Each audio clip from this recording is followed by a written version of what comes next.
বিগত ৩ নির্বাচনকে বৈধতা দেয়া বিদেশি পর্যবেক্ষকদের আগামীতে কোনো সুযোগ দেওয়া হবে না বলে জানিয়েছেন প্রধান নির্বাচন কমিশনার এএমএম নাসির উদ্দিন। সকালে আগারগাঁওয়ে নির্বাচন ভবনে কানাডার রাষ্ট্রদূতের সঙ্গে বৈঠক শেষে একথা বলেন তিনি। সিইসি বলেন, ভোটের দিন এখনো ঠিক হয়নি, সব চূড়ান্ত হলে ২ মাস আগেই তা জানানো হবে। তিনি জানান, নির্বাচনের প্রস্তুতি সম্পর্কে জানতে চেয়েছেন কানাডার রাষ্ট্রদূত। ভোটারদের মধ্যে সচেতনতা বাড়াতে ইসির কাজসহ বিভিন্ন ধরনের প্রশিক্ষণের বিষয় তুলে ধরা হয়েছে। আগামী নির্বাচনে অনেক বিদেশি পর্যবেক্ষক আসবেন বলেও জানান তিনি। বলেন, ইইউ সহ বিভিন্ন দেশ ও সংস্থার প্রতিনিধিদের পর্যবেক্ষণে আসার জন্য চিঠি দিয়েছে ইসি। তবে যেসব পর্যবেক্ষক গত ৩ নির্বাচনকে বৈধ বলে স্বীকৃতি দিয়েছিলেন, তাদের আগামী নির্বাচনে পর্যবেক্ষণের অনুমতি দেওয়া হবে না। এ সময় কমিশনের প্রস্তুতি নিয়ে কানাডা সন্তুষ্ট উল্লেখ করে সিইসি বলেন, তারা নির্বাচনে সহযোগিতা করতে আগ্রহী, ব্যালট প্রজেক্ট বা অন্য কোনো উপায়ে সহায়তা দিতে পারে দেশটি। সাজেশনগুলো আমরা তাদের কাছ থেকে চেয়েছি, তারা দিবে। We are seriously working on this issue. আশা করি ওই কানাডা, আমাদের বিভিন্ন দেশ তো আমাদের পাশে এগিয়ে আসছে, and they have full confidence in the election commission. পর্যবেক্ষক হিসেবে কাজ করবে, তাদেরকে ট্রেনিং দেওয়ার বিষয়টি আমরা জানিয়েছি যে যাতে আমরা হেল্প করবেন ওনারা। কুষ্টিয়ায় বুয়েট শিক্ষার্থী আবরার ফাহাদের কবর জিয়ারতের মধ্য দিয়ে পদযাত্রা শুরু করেছে জাতীয় নাগরিক পার্টি। কর্মসূচির ৮ম দিনে দুপুরে আবরার ফাহাদের কবর জিয়ারত করে তারা। সেখান থেকে শহরের ৫ রাস্তার মোড়ে পথসভা করবে দলটি। সভায় বক্তব্য রাখবেন দলের আহ্বায়ক নাহিদ ইসলাম সহ কেন্দ্রীয় নেতারা। পরে পদযাত্রা নিয়ে মেহেরপুরে যাবেন এনসিপি নেতাকর্মীরা। জুলাই অভ্যুত্থানের বর্ষপূর্তিতে সোমবার নাটোর, সিরাজগঞ্জ ও পাবনায় পদযাত্রা করে দলটি। রাজধানীর যাত্রাবাড়িতে বিবির বাগিচা এলাকায় চোরদের হামলায় খুন হয়েছেন গৃহকর্তা ইসমাইল খান। এই ঘটনায় গুরুতর আহত গৃহকর্ত্রী সালেহা বেগমকে হাসপাতালে ভর্তি করা হয়েছে। সোমবার রাতে ৪ জনের চোরের দল ইসমাইল হোসেনের বাড়িতে এ ঘটনা ঘটায়। যাত্রাবাড়ির বিবির বাগিচা ইত্যাদি রোডে নিজের বাড়ি ইসমাইল খানের। সোমবার মধ্যরাতে সেখানে হানা দেয় চোরেরা। ৪ জনের চোর চক্র জানালার গ্রিল কেটে বাসায় ঢোকে। এ সময় ৮০ বছর বয়সী ইসমাইল খানকে পিছমোড়া করে বেঁধে রাখে তারা। ৭৫ বছর বয়সী স্ত্রী সালেহাকে মারতে গেলে ধস্তাধস্তির এক পর্যায়ে তাকে ধারালো অস্ত্র দিয়ে আঘাত করে চোরেরা। ভিতরে যায় দেই যে অবস্থা, ওই বাড়িওয়ালারে বানিয়ে দিয়েছে, বানিয়া উপরে ঘুরিয়ে দিয়েছে বাড়িওয়ালায়। আর হাতও বান্ধা, পিস পরা, পায়েও বান্ধা। তখন বাড়িলিরে বলে এমনি নাক টিপা ধরছে, কইছে আমি নিঃশ্বাস ছাড়তে একটু দে বাবা, আমার মাইরে হালাইস না, আমার বাঁচায় রাখ। তখন ওই যে কানের বাড়িলির সোনাগনা আসছিল, যা ওটি নিয়ে গেছে খুললে, তখন বাড়িলি বলে লাথি মারছে, তখন বলে পায়ে একটা কোপ দিছে। ইসমাইল খানের ৫ ছেলে সপরিবারে ইতালি থাকেন। ঢাকায় ও গ্রামের বাড়ি শরীয়তপুরের নড়িয়ায় তাদের প্রচুর সম্পদ রয়েছে। এসব খোঁজ নিয়েই চোরের দল বাসায় হানা দেয় বলে জানান স্বজনেরা। মানে ৪ ছেলের বউ থাকে ইতালিতেই, আর আমার বোন দেশে আছে, বাচ্চা পড়ালেখা করাইতেছে। ইসমাইল খানের মারা যাওয়ার কারণ জানতে ময়নাতদন্তের কথা জানিয়েছে পুলিশ। তাদের দাবি, তিনি আগে থেকেই অসুস্থ ছিলেন, তার শরীরেও কোনো আঘাতের চিহ্ন ছিল না। পিছন দিক থেকে দোতলায় উঠছে আর কি, ইয়াটিয়া কোনোভাবে হয়তো উঠছে, তারপরে গ্রিল কাটছে। আসলে আমাদের আইনের বিষয়তে হলো আপনার ডাকাতিটা তখনই হয় যখন ৫ বা ৫-এর অধিক হয়, সেক্ষেত্রে ডাকাতি হয়। এটা যেহেতু ভদ্রমহিলা বলছেন যে ৪ জন, সেক্ষেত্রে এটা তো ডাকাতির পর্যায়ে পড়ে না। একই রাতে পাশের আরেকটি বাড়িতে গ্রিল কাটে চোরেরা। আফসানা ফিরোজ জুই, ইন্ডিপেন্ডেন্ট নিউজ, ঢাকা। মেট্রো রেলের স্টেশন এলাকায় দোকান বসানো নিষেধ, কিন্তু তা মানা হচ্ছে না। মিরপুর, শাহবাগ, সচিবালয়, মতিঝিল সহ বেশিরভাগ স্টেশনের নিচে ফুটপাতে চলছে রমরমা ব্যবসা। এসব দোকানের বিদ্যুৎ সংযোগও চরম ঝুঁকিপূর্ণ। এতে প্রতিদিনই ভোগান্তিতে পড়ছেন যাত্রীরা। এ বিষয়ে দ্রুত ব্যবস্থা নেওয়ার আশ্বাস দিয়েছে কর্তৃপক্ষ। ঝক্কি ঝামেলা কম, তাই দ্রুত জনপ্রিয় হয়েছে মেট্রো রেল। উত্তরা থেকে মতিঝিল রুটে প্রতিদিন চলাচল করে ৪ লাখের বেশি যাত্রী। আমার চারপাশে দেখলে বাজার মনে হলো এটি আসলে মিরপুর ১০ নম্বরের মেট্রো স্টেশনের নিচের চিত্র। এরকম অসংখ্য অবৈধ দোকানের কারণে সঠিক সময়ে স্টেশনে পৌঁছাতে বেগ পেতে হয় যাত্রীদের। যদিও প্রতিটি স্টেশনে মেমারটি পুলিশ রয়েছে। মেট্রো রেলের যাত্রীদের হয়রানির কারণ হয়ে দাঁড়িয়েছে ফুটপাতের ব্যবসা। অভিযোগ রয়েছে প্রভাবশালীদের নিয়ন্ত্রণে স্টেশনের নিচে বসছে অবৈধ এসব দোকান। ছিন্নমূলের উৎপাত আর অটোরিকশায় বিরক্তি তো রয়েছেই। প্রথমে দেখলাম 2-1টা দোকান আছে, এখন আস্তে আস্তে এখন তো পুরোপুরি জায়গাগুলো দখল করে এসেছে, এতে যাত্রীদের খুবই অসুবিধা হচ্ছে। মেট্রো ট্রেনের উপরের টুকটা অনেক সুন্দর, আর নিচের টুকে যে এগুলো দোকানের কারণে ভ্যানের কারণে জিনিসটা নোংরা লাগে। অভিযোগ স্বীকার করেছে মেট্রো রেল কর্তৃপক্ষ, বলছে এরই মধ্যে 2 জন ম্যাজিস্ট্রেট পাওয়া গিয়েছে। 1 মাসের মধ্যে আরও 4 জন যোগ দিবেন। শীঘ্রই উচ্ছেদ অভিযান চালানো হবে। ম্যাজিস্ট্রেসি পাওয়ার এখন আমরা 2 জন আমাদের কাছে পেয়েছি আমরা, আর বাকি 4 জন আমরা ইন্টারনালি অ্যাপ্রুভাল প্রসেস আছে, যেটা হয়তো মাসখানেক লাগবে আমাদের। তাহলে এক সময় গিয়ে 6 জন দাঁড়াবে আমাদের, তখন আমরা রেগুলার বেসিস এই মোবাইল কোডটা চালু করতে রাখতে পারবো। মেট্রো রেলের স্টেশন এলাকা পরিষ্কার রাখতে সিটি কর্পোরেশনকে আরও তৎপর হওয়ার আহ্বান কর্তৃপক্ষের। Shahid Ahmed, Independent News, Dhaka. হাওরক্ষায় মাস্টার প্ল্যানের খসড়া তৈরি হচ্ছে বলে জানিয়েছেন পরিবেশ উপদেষ্টা সৈয়দা রিজওয়ানা হাসান। প্রাথমিকভাবে 5টি হাওরে বাঁধ নির্মাণ ও পর্যটন সুরক্ষা আদেশ সহ 4টি পরিকল্পনা থাকছে। দুপুরে ঢাকা রিপোর্টার্স ইউনিটিতে নেত্রকোনা সাংবাদিক ফোরামের উদ্যোগে হাওরের সংকট ও সম্ভাবনা নিয়ে আলোচনা সভায় কথা বলেন উপদেষ্টা। হাওরের ইকোসিস্টেম পৃথিবীতে বিরল মন্তব্য করে বলেন, হাওর সুরক্ষিত করতে সীমানা নির্ধারণ করতে হবে। কৃষি জমি থেকে মাটি নিয়ে বাঁধ নির্মাণ কার্যকরী উপায় নয়। এজন্য ট্রি প্ল্যান্টেশন ও বাঁধ নির্মাণ প্রকল্পের নীতিমালা চূড়ান্ত করার কাজ করছে সরকার। এছাড়া হাওরে পর্যটন নিয়ে সুরক্ষা আদেশের খসড়া তৈরি করা হচ্ছে। প্রশাসনে মনিটরিং বাড়ানোর পরামর্শ দেন তিনি। এছাড়া হাওরবাসীর জন্য ভাসমান হাসপাতাল নির্মাণের কথা সরকার ভাবছে বলে জানান উপদেষ্টা।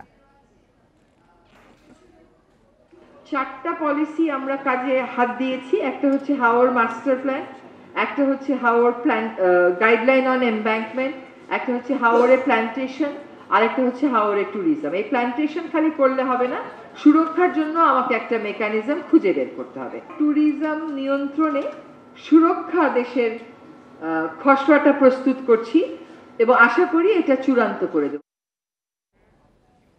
দেশের 6 জেলার উপর দিয়ে সর্বোচ্চ 60 কিলোমিটার বেগে ঝড় ও বজ্রসহ বৃষ্টির সতর্কবার্তা দিয়েছে আবহাওয়া অফিস। মঙ্গলবার সন্ধ্যা 6টা পর্যন্ত দেশের অভ্যন্তরীণ নদীবন্দরগুলোর জন্য দেয়া এক সতর্কবার্তায় এ তথ্য জানানো হয়েছে। খুলনা, বরিশাল, পটুয়াখালী, নোয়াখালী, চট্টগ্রাম এবং কক্সবাজার জেলার উপর দিয়ে দক্ষিণ অথবা দক্ষিণ পূর্ব দিক থেকে ঘন্টায় 45 থেকে 60 কিলোমিটার বেগে অস্থায়ীভাবে দমকা অথবা ঝোড়ো হাওয়া বয়ে যেতে পারে। সেই সঙ্গে বৃষ্টি অথবা বজ্রসহ বৃষ্টি হতে পারে। তাই এসব এলাকার নদীবন্দরগুলোকে 3 নম্বর সতর্ক সংকেত দেখাতে বলা হয়েছে।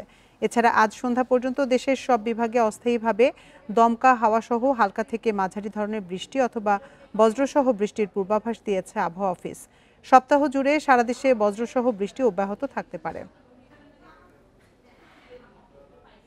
সমুদ্র বন্দরকে 3 নম্বর স্থানীয় সতর্ক দেখে যেতে বলেছি। এর সাথে বিশেষ করে কোস্টাল বেল্টের বিভাগগুলো যেমন খুলনা, বরিশাল, চট্টগ্রাম এমনকি ঢাকাতেও ভারী থেকে অতি ভারী বর্ষণ হতে পারে। ইতিমধ্যে আজকে সকালে অনেক জায়গায় অতি ভারী বর্ষণ হয়েছে। দেশের বিভিন্ন জেলায় ভারী বৃষ্টিতে জলাবদ্ধতা তৈরি হয়েছে। এতে ভোগান্তিতে পড়েছেন স্কুল কলেজগামী শিক্ষার্থী ও কর্মজীবী মানুষ। মৌসুমি বায়ুর প্রভাবে টানা বৃষ্টিতে ফেনী শহরের রামপুর, শাহিন একাডেমি এলাকা, পাঠানবাড়ি, নাজির রোড, পেট্রোবাংলা সহ বিভিন্ন এলাকায় জলাবদ্ধতা তৈরি হয়। বাড়ছে সীমান্তবর্তী 3 নদী মহুরী, কহুয়া, সিলোনিয়া নদীর পানি। তবে পানি উন্নয়ন বোর্ড জানায় এখনও তা বিপদসীমার নিচে রয়েছে। বৃষ্টির কারণে লক্ষ্মীপুর ও নোয়াখালীর পৌর এলাকায় বিভিন্ন স্থানেও দেখা দিয়েছে জলাবদ্ধতা। খাগড়াছড়ির মাইনী ও চেঙ্গি নদীর পানি বেড়ে নিচু এলাকা প্লাবিত হওয়ার শঙ্কা দেখা দিয়েছে। এছাড়াও পাহাড়ে পাদদেশে বসবাসকারীদের নিরাপদে আশ্রয় কেন্দ্রে অবস্থান দিতে প্রচারণা চালিয়ে যাচ্ছে প্রশাসন। 2 দিন ধরে বৃষ্টিতে নাকাল বরিশালবাসী। বৃষ্টির কারণে জলাবদ্ধতা দেখা দিয়েছে বাগেরহাটের শরণখোলা, মোরেলগঞ্জ, মোংলা ও রামপালের নিচু এলাকায়। স্কুলে মনে করছিলাম আজকে পরীক্ষা আছে, তবে পানির কারণে আজকে পরীক্ষা বাতিল করে দিয়েছে। এটা অতিরিক্ত বৃষ্টির কারণে। আর ড্রেন ট্রেন এগুলো তো কোনো পরিচ্ছন্ন করা হয় না, আসেও না কোনো সময়। এরা ঘর থেকে কেউ বার হতে পারছে না, আমরা সবার বিপদ ঢুকে আছি। প্রবল স্রোতের কারণে শরীয়তপুরের জাজিরায় পদ্মা সেতু কনস্ট্রাকশন ইয়ার্ডের বাঁধে ধস নেমেছে। নদীগর্ভে বিলীন হয়েছে বাঁধের প্রায় 150 মিটার অংশ। সোমবার বিকেলে উপজেলার পূর্ব নাওডোবার মঙ্গল মাঝিরঘাট এলাকায় এ ভাঙন শুরু হয়। পানি উন্নয়ন বোর্ড জানিয়েছে, গত বছরের নভেম্বরে নাওডোবা এলাকায় 100 মিটার বাঁধ ধসে গেলে 2,87 লাখ টাকা ব্যয়ে তা পুনর্নির্মাণ করা হয়। সেই সংস্কার করা এলাকার 2টি স্থানে 7 ও 8 জুন 200 মিটার অংশ পদ্মা নদীতে ধসে পড়ে। সোমবার বিকেলে একই স্থানে আবারও ভাঙন শুরু হয়। ভাঙনের কারণে মঙ্গলমাঝির ঘাট বাজারের 5টি ব্যবসা প্রতিষ্ঠান, 2টি বসতঘর ও একটি কালভার্ট নদীগর্ভে বিলীন হয়েছে। বাঁধের পাশের অন্তত 20টি বাড়িঘর ও ব্যবসা প্রতিষ্ঠান সরিয়ে নিয়েছে স্থানীয়রা। দোকানপাট নদীগর্ভে চলে গেছে অলরেডি 3-4টা, আর 10-15টা ঘরের মতো আছে যারা ভেঙে চিরা নিয়ে গেছে। মাল সামানা সব নদীতে নিয়ে যেতেছে। একটা মানুষ আমরা পরিচিতি কিভাবে বাঁচবো? বর্তমানও ভাঙন অব্যাহত আছে। প্রায় 20-30টা বাড়ি প্রস্তুতি নিতেছে, সবাই মাল সামানা সরিয়ে দূরে নিয়ে যেতেছে। কক্সবাজারে হিমছড়িতে সমুদ্রে গোসলে নেমে চট্টগ্রাম বিশ্ববিদ্যালয়ের এক শিক্ষার্থীর মৃত্যু হয়েছে। নিখোঁজ রয়েছে আরও 2 শিক্ষার্থী। সকালে হিমছড়ি পয়েন্টে দুর্ঘটনা ঘটে। পুলিশ জানায় সোমবার কক্সবাজারে বেড়াতে যান চট্টগ্রাম বিশ্ববিদ্যালয়ের ডেভেলপমেন্ট স্টাডিজ বিভাগের 5 শিক্ষার্থী। সকালে 3 বন্ধু সৈকতে গোসল করতে নামলে স্রোতের তোড়ে ভেসে যান। পরে সেখান থেকে উদ্ধার করা হয় সাদনান শাবাব রহমানের মরদেহ। নিখোঁজ 2 শিক্ষার্থী আরিত্র হাসান ও আসিফ আহমদের খোঁজে অভিযান চালাচ্ছে লাইফগার্ড সদস্যরা। নিহত শাবাবের মরদেহ কক্সবাজার সদর হাসপাতালের মর্গে পাঠানো হয়েছে।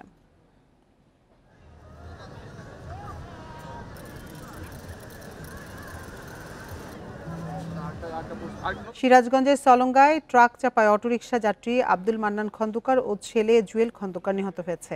সকাল 6:30টার দিকে হাটিকুমরুল বনপাড়া মহাসড়কের চরিয়া মধ্যপাড়া এলাকায় এই দুর্ঘটনাটি ঘটে। পুলিশ জানায় সকালে থানার পুরান এলাকা থেকে ব্যাটারি চালিত অটোরিকশায় করে অসুস্থ বাবাকে নিয়ে 2 ছেলে খাজা ইউনুস আলী মেডিকেল কলেজ হাসপাতালে যাচ্ছিলেন। পথে চরিয়া মধ্যপাড়া এলাকায় নূরজাহান হোটেলের সামনে পৌঁছালে একটি ট্রাক অটোরিকশাটিকে চাপা দেয়। এতে ঘটনাস্থলে নিহত হন অটোরিকশার যাত্রী আব্দুল মান্নান খন্দকার ও তার ছেলে জুয়েল খন্দকার। এ ঘটনায় আহত হন বড় ছেলে রাসেল খন্দকার। পরে স্থানীয়রা তাকে উদ্ধার করে হাসপাতালে পাঠায়। এ ঘটনায় ট্রাকটি জব্দ করা হলেও পালিয়েছে চালক ও তার সহকারী। এদিকে গাজীপুরের শ্রীপুরে পিকআপ চাপায় শিল্পী আক্তার নামে এক নারী পোশাক শ্রমিক নিহত হয়েছে। সকাল 6:15টার দিকে এমসি বাজার এলাকায় এ দুর্ঘটনা ঘটে।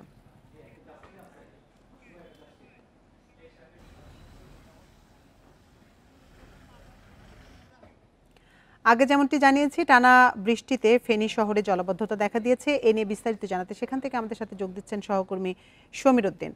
সমীর, আমরা যেমনটি আগে জানিয়েছিলাম যে ফেনী শহরের বিভিন্ন এলাকায় জলাবদ্ধতা তৈরি হয়েছে, মানুষের ভোগান্তির চিত্র জানাবেন আমাদের। যে দেখেন, আমি এখন এই মুহূর্তে আছি হচ্ছে ফেনী একাডেমি রোডে, যেখানে হাঁটু সমান পানি। এখানকার আশেপাশে যে বাসাগুলো আছে সেগুলোর নিচতলা কিন্তু ইতিমধ্যে পানির নিচে তলিয়ে আছে, যার ফলে এখানকার বাসিন্দারা অনেক বেশি কষ্ট করছে। তো আমরা কিছুক্ষণ আগেও দেখেছি যে বিভিন্ন যানবাহন যে পানি ঢুকে যানবাহন নষ্ট হয়ে গেছে। বিশেষ করে স্কুল কলেজগামী যে শিক্ষার্থীরা আছে তারা স্কুলে যাওয়ার পরে দেখেছে যে প্রচুর পানি, যার প্রেক্ষিতে তারা সেখানে আর পরীক্ষা দিতে পারে নাই। কলেজে যে শিক্ষার্থীরা আছে তারাও পরীক্ষা ছিল আজকে, পরীক্ষা দিতে গিয়ে আর তারা আসলে সেই পরীক্ষাটা দিতে পারে নাই, কারণ পানির এত বেশি পরিমাণ জলাবদ্ধতা হয়েছে যে ফেনীতে এর আগে এই পরিমাণ জলাবদ্ধতা এখানকার মানুষ আগে দেখেনি। কারণ আজকে যে বৃষ্টিপাত রেকর্ড করা হয়েছে, গতকাল 12টা থেকে আজ 12টা পর্যন্ত বৃষ্টিপাত রেকর্ড করা হয়েছে 347 মিলিমিটার। এটি এই সিজনের সবচেয়ে বেশি। আর এই পরিমাণ বৃষ্টি হলে এখানকার মানুষের ভিতরে একটা আতঙ্ক কাজ করে, কারণ 24-এর যে ভয়াবহ বন্যা, এই 24-এর ভয়াবহ বন্যা মানুষের ভিতরে আতঙ্ক বিরাজ করছে। কারণ তারা কি বৃষ্টি হলে মনে করে যে বন্যা হবে। তা আমরা পানি উন্নয়ন বোর্ডের সাথে কথা বলেছিলাম। পানি উন্নয়ন বোর্ড বলছে যে নদীর পানি আস্তে আস্তে বাড়ছে, তবে বন্যা হওয়ার যে আশঙ্কা এটি উড়িয়ে দেওয়া যাচ্ছে না। তবে বৃষ্টিপাত যদি এভাবে হতে থাকে, যদি উজানে বৃষ্টি হয়, আসামে অথবা ত্রিপুরাতে বৃষ্টি হলে সেই বৃষ্টির পানি উজান থেকে নেমে আসে মুহুরী সিলনিয়ে কোলা নদীতে এসে যদি নদীর পাট ভাঙে তাহলে বন্যা হতে পারে।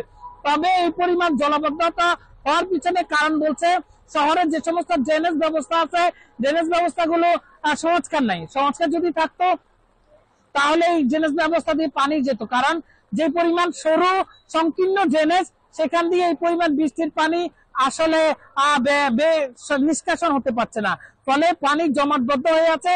পৌর প্রশাসক বলছে এখানকার যে স্থানীয় বাসিন্দা আছে, বাসিন্দারা তারা যে ময়লা আবর্জনা পলিথিন বিভিন্ন জিনিস যখন পানিতে ফেলে বা ড্রেনে ফেলে, তখন দেখা যায় যে ড্রেনগুলো বন্ধ হয়ে যায়। বন্ধ হয়ে যাওয়ার কারণে পানি আর সরতে পারে না, যার ফলে জলাবদ্ধতার সৃষ্টি হয়। এটি ছিল আমার কাছে ফেনী পৌর এলাকায় জলাবদ্ধতার সর্বশেষ কারণ। ফেনী থেকে জানাচ্ছিলেন সহকর্মী সমীর উদ্দিন। সিলেটে 7 ঘণ্টা পর অনির্দিষ্টকালে পরিবহন ধর্মঘট প্রত্যাহার করেছে জেলা সড়ক পরিবহন মালিক শ্রমিক ঐক্য পরিষদ। ভোর 6টা থেকে শুরু হওয়া ধর্মঘট দুপুর 1টায় প্রত্যাহার করেন তারা। ধর্মঘটের কারণে সকাল থেকে টার্মিনালে কোনো দূরপাল্লার বাস ছেড়ে যায়নি ও কোনো বাস প্রবেশ করেনি। এতে দুর্ভোগে পড়েন যাত্রীরা। মালিক শ্রমিক ঐক্য পরিষদের নেতারা জানান, ডিসিকে প্রত্যাহার, দীর্ঘদিন বন্ধ থাকা সিলেটের পাথর কুয়ারি খুলে দেয়া সহ 6 দফা দাবিতে ধর্মঘট শুরু করেন তারা। এদিকে ধর্মঘটের প্রভাবে দেখা যায়নি শহরে। অভ্যন্তরীণ সড়কে যান চলাচল স্বাভাবিক ছিল।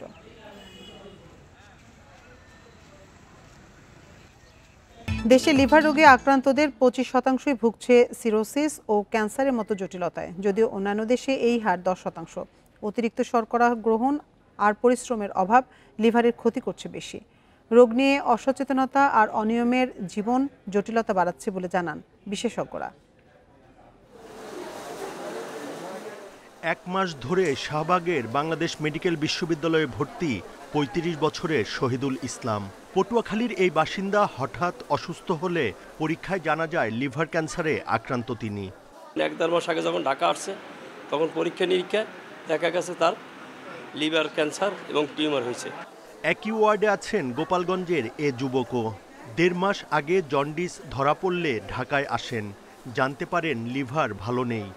একটু সুস্থ হয়েছে, ফিরে বাড়ি আনছে, 1 সপ্তাহ পরের থেকে আরো অসুস্থ। চিকিৎসকরা বলছেন খাদ্যাভ্যাস আর অলসতা লিভার রোগের অন্যতম কারণ। এছাড়া পরিবারের সদস্যদের মাধ্যমে হেপাটাইটিস বি ও সি ভাইরাসে আক্রান্তের সংখ্যাও বাড়ছে। অন্তর্বিভাগের রোগীদের ক্ষেত্রে আমরা বি ভাইরাস রেটের রোগী বেশি পাই। এরপরেই আমাদের যেই স্থানটা দখল করে আছে দ্বিতীয় স্থানে, সেটা হচ্ছে ফ্যাটি লিভার জনিত লিভার সিরোসিস, এবং এই সংখ্যাটা দিন দিন বেড়ে যাচ্ছে। ফ্যাটি লিভারকে আমার নির্ণয় হওয়ার পরে প্রথম কাজই হচ্ছে আমার এই ফ্যাটি লিভারটা কি অ্যাডভান্স হবে নাকি আমি এই জায়গায় স্থিতিশীল থাকবো, আমার ক্ষতি হবে না। এইটা নির্ণয় করতে পারলে আমরা অনেক মানুষই কিন্তু আমরা এই আতঙ্ক থেকে বেঁচে যাব। লিভার রোগ নীরব ঘাতক। চর্বি জমা হয়ে এই অঙ্গের কার্যক্ষমতা কমতে থাকে। এছাড়া কোমরের মাপ স্বাভাবিকের চেয়ে বেশি হলে ওজন কমানোর পরামর্শ বিশেষজ্ঞদের। যদি দেখা যায় যে আমার লিভার ডিজিজটা অ্যাডভান্স অথবা সাথে কমপ্লিকেশন আছে, আনকন্ট্রোল ডায়াবেটিস আছে, আনকন্ট্রোল হাইপারটেনশন আছে, family history of liver disease আছে, প্রেগনেন্সি আছে, তখন আমি স্পেশালিস্টের কাছে যাব। তার কাছে গেলে তখন আমার পুরো অ্যাসেসমেন্ট হবে এবং আমি কী আমার চিকিৎসার প্রয়োজন হবে। মূল কথা হচ্ছে এখানে কিন্তু চিকিৎসার চাইতেও আমার জীবনযাত্রার মান পরিবর্তন করা, লাইফস্টাইল মডিফিকেশন, এটা হচ্ছে আমাদের সবচেয়ে গুরুত্বপূর্ণ। দেশে লিভারের জটিলতায় ভুগছে 4 কোটিরও বেশি মানুষ। তবে বহু মানুষ জানেনই না তারা এই মরণব্যাধিতে আক্রান্ত। Buddhadeb Kundu, Independent News, Dhaka. আর এই ছিল বিরতিহীন সংবাদ দুপুরের আজকের আয়োজনে। ইন্ডিপেন্ডেন্ট টেলিভিশনের সব খবরে বিস্তারিত জানতে চোখ রাখুন ফেসবুক, ইউটিউব এবং এক্সে। এতক্ষণ সাথে থাকার জন্য ধন্যবাদ সবাইকে।